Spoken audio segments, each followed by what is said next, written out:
जब हके मोहे इलम दिया,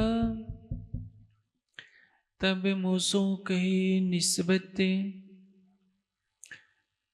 सो निस्बत बका हक की, ताकि होई ना इत सिफत, ताकि होई नहीं।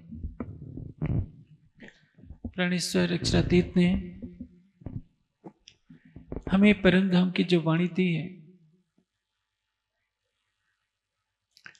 यह वाणी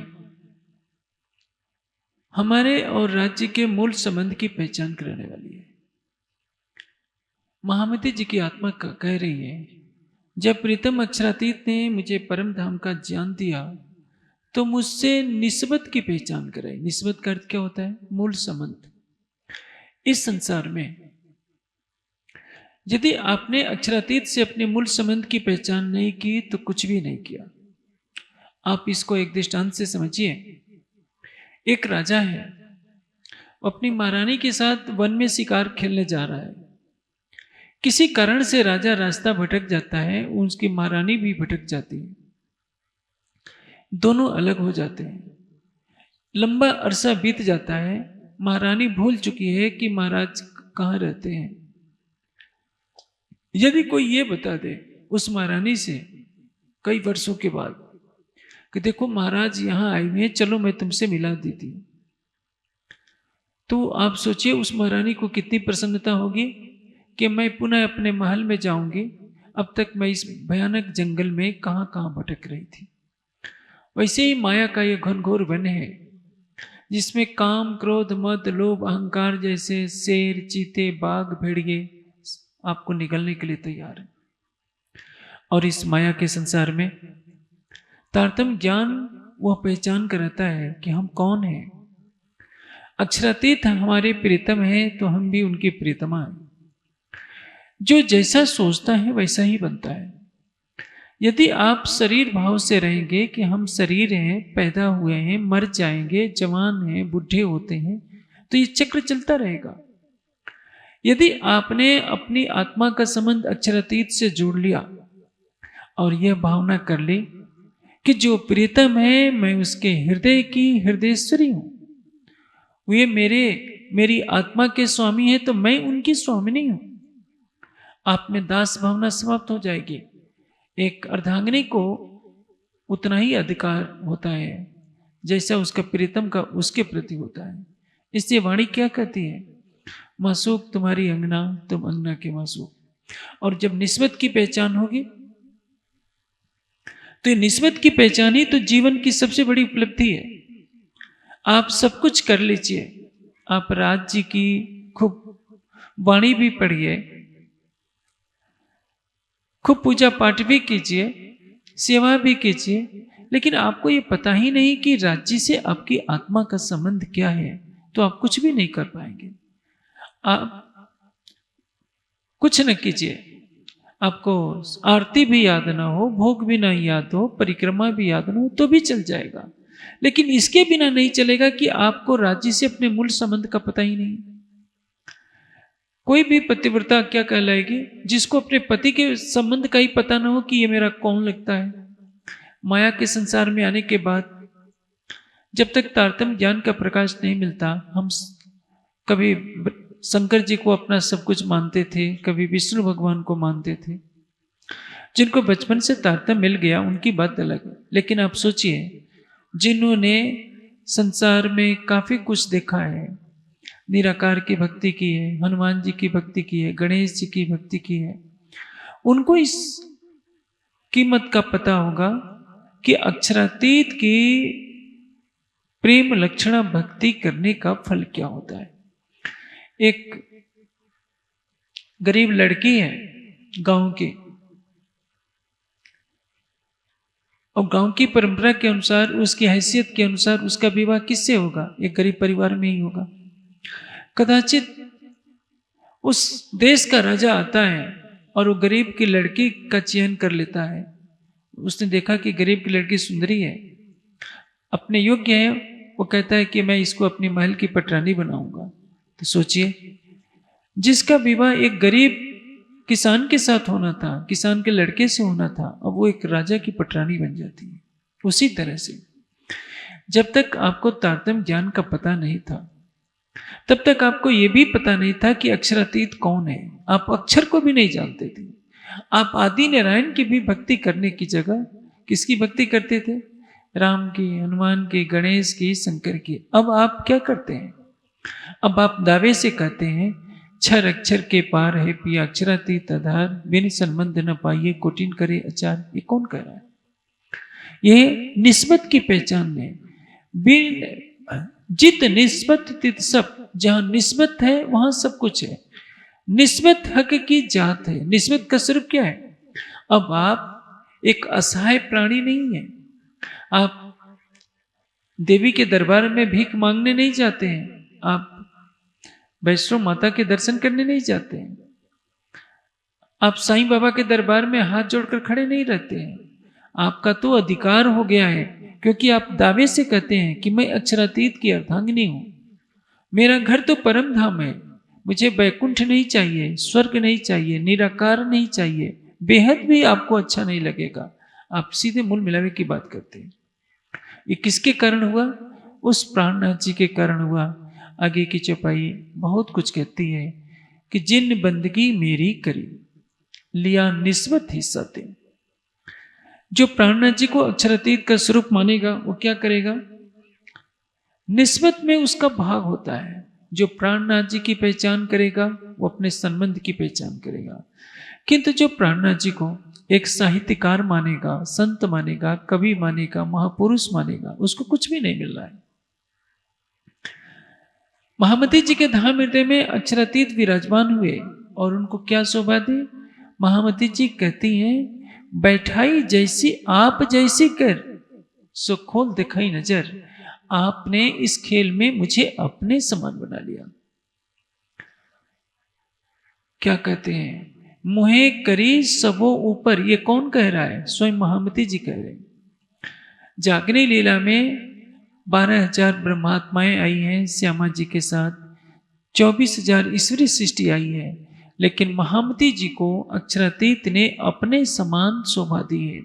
नाम श्रृंगार शोभा सारी मैं भेख तुम्हारे लियो। इसलिए कहते हैं, नर नारी बूढ़ा बालक जिन इलम लिया मेरा बोझ, तिन साहेब करे पूजिया अर्ज का ही कुछ।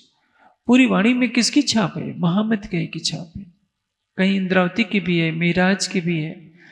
वाणी को कहने वाले कौन है? स्वयं श्री राज्य। इसलिए कहा है, कहलाया हृदय बैठ सक्षा। सामान्य तौर पर जब भी तक आप सुनते हैं तो ये सुनने में आता है कि प्राणनाथ जी यहाँ गए, प्राणनाथ जी ने ये कहा, तो सामान्य व्यक्ति यही सोचता है कि प्राणनाथ किसी व्यक्ति को कहा जा रहा है। मिहिराज के तन में अक्षरातीत का आवेश स्वरूप विराजमान है और वही आवेश स्वरूप हमारी आत्मा का प्रीतम है। मिहिराज हमारी आत्मा के प्रीतम नहीं है, किंतु उस तन को इतनी शोभा दी गई कि सबने उस अक्षरातीत के तन को अक्षरातीत का स्वरूप माना। लेकिन अक्षरातीत का वह स्वरूप किसी का शिष्य नहीं है, कोई कवि महापुरुष नहीं है, कोई आचार्य नहीं है। और जिसने उस तन में बैठे हुए अक्षरातीत की पहचान कर ली, तिन साहेब कर पूजिया अर्श का यही कुछ। उसने उनको किस रूप में पूजा? अक्षरातीत के रूप में पूजा। महाराजा छत्रसाल जी क्या कहते हैं? सात समस्त के बीच में जुगलधनी बैठा है, कहीं तुम साक्षात अक्षरातीत हो, हम चिन्ह तुम्हें बनाए। मैंने आपकी पहचान की है। सात समस्त के बीच में जुगलधनी बैठा है, कहीं तुम साक्षात अक्षरातीत हो। आज हमसे बहुत बड़ी भूल हो रही है। हम प्राणनाथ जी की पहचान नहीं कर पा रहे हैं, इसलिए अपनी निस्बत की भी पहचान नहीं कर रहे, और ये सबसे बड़ी बात है। प्राणनाथ जी की पहचान यदि आप नहीं कर सकते हैं तो आपको यह भी पहचान नहीं होगी, भले ही आप कितनी चर्चने याद कर लीजिए। आप अपनी आत्मा का संबंध किससे जोड़ेंगे? यदि आपने अक्षरातीत को ही संत कवि महापुरुष बना दिया तो अक्षरातीत से आपका प्रेम क्या रहा?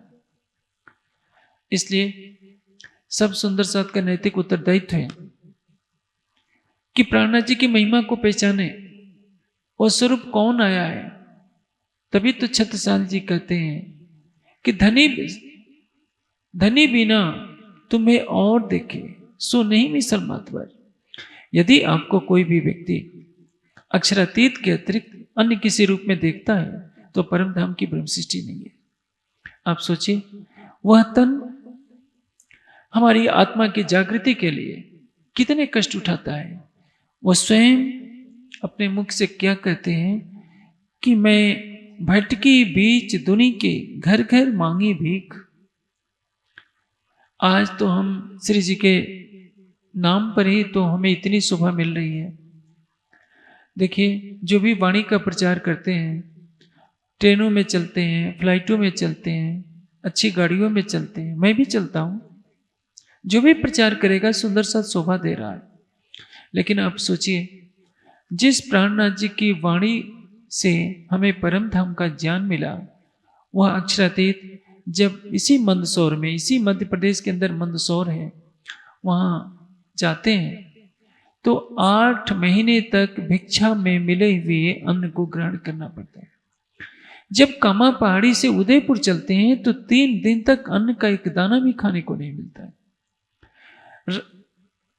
वहां से औरंगाबाद भी जाते हैं, वहां भी कष्ट झेलना पड़ता है। मंदसौर से औरंगाबाद से चलकर जब रामनगर आते हैं, रामनगर से पन्ना जी आते हैं, तो रास्ते में भी जो भिक्षा के सहारे जो मिलता है सब सुंदर साथ लाते हैं मांग मांग कर और वही खाते हैं। 5000 की संख्या है। अभी आप जितने सुंदर साथ मंडप में होंगे, दोपहर के समय तो लग रहा था 5000 की संख्या है, इस समय कुछ कम है। इतने सुंदर साथ के लिए भोजन कहां से आता? इसलिए सभी सुंदर साथ बस्ती बस्ती जाते हैं, भिक्षा मांग करके लाते हैं। उसमें कौन है? चिंतामणि जैसे आचार्य हैं, भीम भाई जैसे वेदांत के विद्वान हैं, लालदास जी जैसे अरबोपति हैं। सब घर घर जाकर भिक्षा मांगते हैं। कितना कठिन काम है। और स्वयं अक्षरातीत जिनके आशीर्वाद से पन्ना जी की धरती हीरा उगलने लगती है, वह अक्षरातीत भी भिक्षा में मिले हुए अन्न को ग्रहण करते हैं। यदि चमत्कार दिखाना होता तो वहीं पर कुछ हीरे निकाल देते, उसको बेच करके अन्न खरीदा जा सकता था, लेकिन नहीं। सबको जगाने के लिए उन्हें प्रकृति की मर्यादा निभानी पड़ रही है। कोई चमत्कार दिखलाना नहीं चाहते और सब सुंदर साथ को निर्देश है कि वो भिक्षा मांग करके लाए। और भिक्षा मांगने वाले कौन है? पांव खाक मांगे बुजुर्ग को ये सोई फकीर मोमिन, जिनकी चरण रज पाने के लिए ब्रह्मा विष्णु महेश तरसते रह गए। चरण रज ब्रह्म सृष्टि की खोज थके त्रैगुण, कई बिरत करी तपस्या यु कहवत वेद वचन। भागवत में प्रसंग आता है कि ब्रह्मा जी का जब अभिमान दूर हुआ तो सिकड़ जी से प्रार्थना करते हैं कि हे प्रभु, मैं इस ब्रजमंडल में कोई वृक्ष भी बन जाऊं, पत्थर भी बन जाऊं, ताकि आपकी गोपियों की चरण धूले मेरे ऊपर पड़ जाए तो मैं पवित्र हो जाऊं। कितनी ऊंची भावना है। ब्रह्मा जी की ये प्रार्थना है। तो आप सोचिए इसका क्या अर्थ है। यदि ब्रह्मा जी गोपियों के रूप में आई हुई ब्रह्म सृष्टियों की चरण धूली चाहते हैं, आज वही ब्रह्म सृष्टियां माया के अंदर इतनी भटक गई हैं क्योंकि वो वाणी से दूर हो चुकी है। यह वाणी अक्षरातीत की पहचान कराने के लिए आई है। और जिसने इस जागने के ब्रह्मांड में अक्षरातीत की पहचान कर ली, उसने बाजी जीत लिया। निस्बत की पहचान जरूरी है, प्राणनाथ जी के स्वरूप की पहचान जरूरी है। आप प्राणनाथ जी की पहचान क्या जानते हैं? आप शायद नहीं जानते कि जिसको आप प्राणनाथ जी माने बैठे हैं, जिस एक शरीर के चित्र को आप प्राणनाथ मानते हैं, आज लंबे समय से सुंदर साथ क्या कर रहा है? जिस देवचंद जी के और मीराज को के चित्र को प्राणनाथ जी मानता है, देवचंद जी मानता है, वो तो उनका चित्र ही नहीं है, वो तो काल्पनिक चित्र है और राजाओं का चित्र है। जामनगर के 2 राजाओं के चित्रों को एक का नाम प्राण देवचंद जी रख दिया गया, एक को नाम प्राणनाथ जी रख दिया गया। ये तो नकली फोटो है। कम से कम गुम्मट जी की सेवा का कभी की भी फोटो को रखते तो मान्य होता कि चलिए यहाँ कुछ है। फेसबुक में कई साल पहले डाला गया था, अब कुछ दिनों में ही डलवा दिया जाएगा। अब सोचिए, हमें तो प्राणनाथ जी के स्वरूप की पहचान ही नहीं है कि जो महामती जी के धाम हृदय में विराजमान है, जिस युगल स्वरूप को आज तक शिव सनकादि आदि के इच्छित शेष न पाई पार, वही अक्षरातीत महामती जी के धाम हृदय में विराजमान है। मोमिन सेवे कर मरद, सभी ब्रह्मात्माओं ने उनको अपने आराध्य के रूप में माना, अपने प्राणेश्वर के रूप में माना। लेकिन जब से समाज में वाणी का प्रकाश कम हुआ है, माया के अंधकार ने ग्रस लिया है, और सुंदर साथ भी जो बड़े बड़े विद्वान होते हैं वो भी प्राणनाथ जी को साहित्यकार मानने लगे हैं, कवि मानने लगे हैं, आचार्य मानने लगे हैं। और तो और देवचंद जी का शिष्य कोई कहता है, कोई छत्रसाल जी का गुरु कहता है, कोई राष्ट्रीय संत घोषित करने लगता है। हम प्राणनाथ जी को राष्ट्रीय संत घोषित करने वाले कौन होते हैं? जिनकी कृपा से ये ब्रह्मांड अखंड हुआ, जो कहते हैं कि क्या देखी रे दुनिया जो इनको न किया अखंड, सबको पूर्ण ब्रह्म सच्चिदानंद आए हैं। आवसी आवसी रे सब कोई कहते, आगमी करते पुकार, सो सत्यवाणी सबों की करी, अब आए करो दीदार। कौन आया है? धर्म ग्रंथों में जिसके आने की भविष्यवाणियां लिखी थी कि सच्चिदानंद पर ब्रह्म आएंगे। मुसलमान कहते हैं कि क़यामत के समय में 11वीं सदी में इमाम महदी को आना है। उनको कहिए कि क्या इमाम महदी इंसान है, तो बर्दाश्त नहीं करेंगे। वो इमाम महदी को खुदा का रूप मानते हैं कि अल्लाह का नूर इमाम महदी के रूप में आएगा, और हम उनको संसार के आचार्यों के समान मानने लगे हैं, संत मान रहे हैं, कवि मान रहे हैं, महापुरुष मान रहे हैं। तो कहीं ना कहीं हम उनको पहचान नहीं पा रहे हैं। तो शायद इसका सबसे अधिक नुकसान हमें उठाना पड़ रहा है कि हमको अपनी निस्बत की पहचान नहीं हो पा रही। हम नहीं जान पा रहे हैं कि अक्षरातीत से हमारा क्या संबंध है। इसलिए तो हम अक्षरातीत को प्रभु कहने लगते हैं, महाप्रभु कहने लगते हैं। बहुत गरिमामयी रूप में देखते हैं तो प्रभु और महाप्रभु तक जानते हैं, और हमारी पहुंच कहां तक होती है? सेवा पूजा तक। इससे आगे हम कदम ही नहीं बढ़ा पाते। हम ये नहीं समझ पाते कि हमारी भक्ति तो प्रेम लक्षण भक्ति है, और प्रेम लक्षण भक्ति में मंत्र के जप का विधान नहीं होता। आपने कभी रसखान को माला जपते हुए देखा है? मीराबाई को कहीं किसी ने देखा है? श्री कृष्ण मथुरा चले गए हैं और ब्रज की गोपियां विरह में 100 वर्ष तक तड़पती रहती हैं, लेकिन किसी गोपी ने माला नहीं पकड़ी, क्योंकि उनके रोम रोम में कृष्ण बसते हैं। उद्धव जी सिखापन लेकर के आते हैं कि गोपियों, तुम कृष्ण के प्रति जो तुम्हारा मोह है, आसक्ति है, उसको छोड़ो, क्योंकि परमात्मा तो निराकार है, उसकी ध्यान समाधि लगाओ। गोपियां कहती हैं कि उद्धव, हम योग कहाँ रखें, यहाँ रोम रोम श्याम है। तुम पागल हो गए हो उद्धव, तुम भय बौरे, पाती लेके आए दौरे, हम योग कहाँ रखें, यहाँ रोम रोम श्याम है। और उनके प्रेम को देखकर उद्धव को भी नतमस्तक होना पड़ता है। वे देखते हैं कि हर गोपी के साथ उनके कृष्ण खड़े हैं। ये प्रेम का बल होता है। जब चढ़े प्रेम के रस हुए धाम धनी बस। ये प्रेम लक्षण भक्ति अक्षरातीत ने हमें दी है। आज छठे दिन की लीला है। जागने का प्रकाश फैलाने की आवश्यकता है। हर सुंदर साथ के हृदय में मंदिर बन जाए। ईंटों का बनाया हुआ मंदिर तो कभी भी गिर सकता है, लेकिन आप अपनी आत्मा के हृदय में जो अखंड मंदिर बना लेंगे या भावना कर लेंगे कि अर्श तुम्हारा मेरा दिल है, इत आई करो आराम, सेज बिछाई रुच रुच के, यही तुम्हारा विश्राम। मेरे प्रीतम अक्षरातीत, मैंने अपने हृदय के सिंहासन पर तारतम ज्ञान का पलंग बिछा रखा है, अटूट ईमान का बिछौना बिछा रखा है, समर्पण का तकिया रख रखा है। इस पर आइए तो विराजमान हो जाइए। जिसने अपनी आत्मा के हृदय में ऐसा सिंहासन सजा रखा है, उस पर राज्य को अवश्य विराजमान होगा। किंतु यदि हम वाणी का चिंतन नहीं करेंगे, प्राणनाथ जी के स्वरूप की पहचान नहीं करेंगे, अक्षरातीत पर हम पूर्ण रूप से समर्पित नहीं होंगे, तो हम अपने जागने का सुख नहीं ले सकते हैं। राजी ने क्या कहा है? इंद्रावती के मैं अंगे संगे इंद्रावती मेरा अंग, जो अंग सौंपे इंद्रावती तय प्रेमी रमाणु रंग। जो महामती पर श्रद्धा रखता है वह समझे कि मैं अक्षरातीत पर श्रद्धा रखता हूं। जो महामती से प्रेम करेगा वह मेरे से प्रेम करेगा, और जो महामती के प्रति अपनी निष्ठा दर्शाएगा, ताए प्रेमे खिलाऊं रंग, उसको मैं परम धाम का आनंद दूंगा। राज जी ने वाणी में कहा है, लेकिन आज हमारी निष्ठा प्राणनाथ जी से बहुत कुछ कम हो गई है। हम प्राणनाथ जी के स्वरूप को नहीं पहचानते। हमने तो राजाओं के चित्र को प्राणनाथ जी कहना शुरू कर दिया, और ये सबसे बड़ी भूल है। छठे दिन के लीला में सुंदर साथ का नैतिक उत्तरदायित्व है कि प्रतिदिन वाणी का चिंतन करें, प्रतिदिन चितवनी करें, अपने मूल संबंध को पहचानें कि हम परम धाम की ब्रह्मात्मा हैं। हमारी ऊपर माया का कोई आवरण नहीं पड़ सकता। हम माया का खेल देखने के लिए आए हैं। माया हमारी क्या कर लेगी? माया गई पोताने घेर, हवे आत्म तो जज्ञानी के।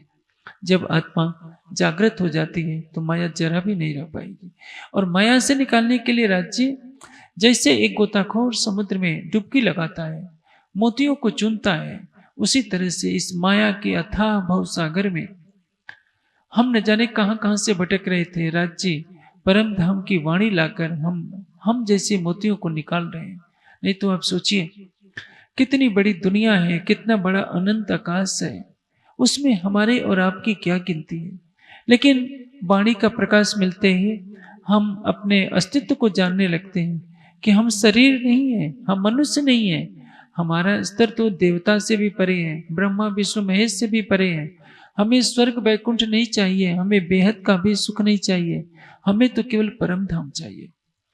और जिन्हें परम धाम के सुख की इच्छा है, जिन्हें राज्य के दीदार की इच्छा है, उनके लिए आवश्यक है कि वे अपने ईमान को, अपने अटूट विश्वास को परिपक्व बनाए। उनके अंदर अटूट विश्वास हो, अटूट समर्पण हो, और राज्य के लिए अटूट प्रेम हो। और यह कब प्राप्त होगा? प्रतिदिन वाणी के चिंतन से और प्रतिदिन चितवनी से। ये दो हमारे लिए अस्त्र हैं। जिस तरह से एक पक्षी के दो पंख होते हैं, उसी तरह से आत्मा के दो पंख होते हैं, प्रेम और ईमान। इश्क और ईमान के पंखों से आत्मा परम धाम की उड़ान भरती है। आज का जो कार्यक्रम रहा सवेरे के और इस समय के कार्यक्रम में आपको ये चर्चा के माध्यम से मुख्य बात यही बताई गई। मैं ऐसा करता हूँ कि सुंदर साथ जो भी यहाँ बैठे हैं प्रतिदिन वाणी चर्चा करें, प्रतिदिन वाणी का चिंतन करेंगे, अपने बच्चे को भी ज्ञान का प्रकाश देंगे। आपको विदित है कि तारतम वाणी की टीका 133 भाषाओं में हो चुकी है। आप अपने किसी संगी संबंधी को बता सकते हैं कि भारत की, दुनिया की किसी भी भाषा में पढ़ना चाहे तो तारतम वाणी की टीका को उसमें पढ़ सकता है। ये सुनहला अवसर है।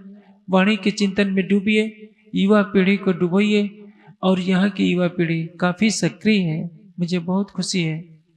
और मैं ऐसे चाहूँगा कि जो वयोवृद्ध सुंदर साथ हैं वो युवा पीढ़ी पर अपना आशीर्वाद बनाए रखें, उनको मार्गदर्शन दे, और युवा पीढ़ी जो सुंदर साथ की है वाणी का प्रकाश लेकर पूरे मध्य प्रदेश में जाए, पूरे देश में जाए। और आपको पता है ज्ञानपीठ की यही योजना है कि देश में अच्छे से अच्छे विद्वान तैयार किए जाए। इससे जो भी वो माता पिता धन्य हैं जो अपने बच्चों को ज्ञानपीठ भेजते हैं और वो विद्वान बनकर समाज की सेवा करते हैं। आपको मैंने बताया था शायद 2 दिन पहले की चर्चा में, सूर्य प्रताप जी 12-13 वर्ष की उम्र में गए थे सरसावा, आज विद्वान बनकर समाज में ज्ञान का प्रकाश दे रहे हैं। वैसे वैसे विद्वानों की आवश्यकता है। और मैं सुंदर साथ से कहूँगा जिनके 2 से अधिक बच्चे हैं या 2 हैं, जिनके अंदर विद्वान ये भावना है कि राज्य के ज्ञान यज्ञ में हमारी कुछ आहुति हो, वे अपने बच्चों को ज्ञानपीठ भेजें। निश्चिंत रहे कि उन्हें कोई कष्ट होगा, और जो विद्या अध्ययन के लिए कुछ कष्ट चलता है उसका परिणाम तो अच्छा ही होता है। वैसे तो कोई भी बच्चा यदि माया में लिप्त होता है तो क्या करेगा? धन कमाएगा, गृहस्थी बसाएगा, फिर बूढ़ा हो जाएगा, शरीर छोड़ जाएगा। ये जागने का समय है जो राज्य की वाणी के लिए त्याग करेगा, राज्य की उस पर हमेशा ही मेहर मिलेगी। अब मेरा समय पूरा होता है, इसके आगे का कार्यक्रम चलता रहेगा। मैं आशा करूंगा कि आप मेरे निवेदन को स्वीकार करेंगे, वाणी के चिंतन और चितवनी में हमेशा डुबोए रखेंगे।